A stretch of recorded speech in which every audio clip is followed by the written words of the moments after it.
చేతిలో చిల్లి గవ్వలేదు, కానీ గుండె నిండా ధైర్యం ఉంది. ఈ కథ వింటే నిద్రపోరు. ఒక ఊర్లో సురేష్ అనే కుర్రాడు ఉండేటోడు. ఇంట్లో పరిస్థితి మస్తు ఖరాబ్. సంపాదన లేదు, చేద్దామంటే సరైన పని లేదు. అందరూ నీ బతికింతేలే, పూట గడుపుటకు ఈ చిన్న చిన్న పనులే చేసుకో అనేవారు. కానీ సురేష్కి ఒక్కటే ఆలోచన, నేను పుట్టినప్పుడు గొప్పోడిని కాను, కానీ చచ్చేటప్పుడు గట్ల చావద్దు అని అనుకునేవాడు. వాడు ఏం చేసిండో తెలుసా?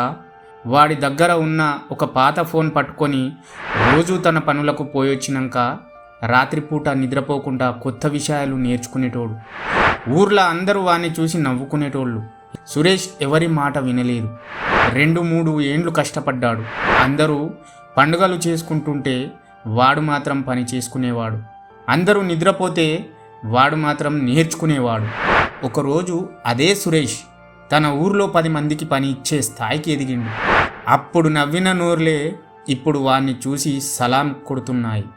ఫ్రెండ్స్, ఈ కథ విన్నారు కదా. ఇక్కడ సురేష్ గెలిచింది వాని తెలివితో కాదు, వాని ఓపికతో. నలుగురి మాటలు పట్టించుకోకుండా నువ్వు ఏదైనా కొత్తగా చేస్తుంటే ఈ లోకం నిన్ను చూసి నవ్వుతుంది. వాళ్లకు కావాల్సింది నీ సక్సెస్ కాదు, నీ పతనం. వాళ్ళ నోర్లు మూయించాలంటే నువ్వు గెలవాలి. టైంని వృధా చేయొద్దు.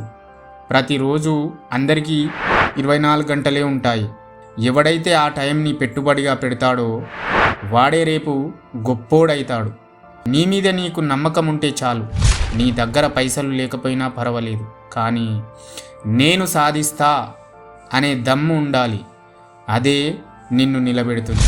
ఈ యొక్క స్టోరీ నచ్చినట్లయితే లైక్ చేయండి, షేర్ చేయండి, తప్పకుండా కామెంట్ చేయండి, సబ్స్క్రైబ్ చేసుకోండి.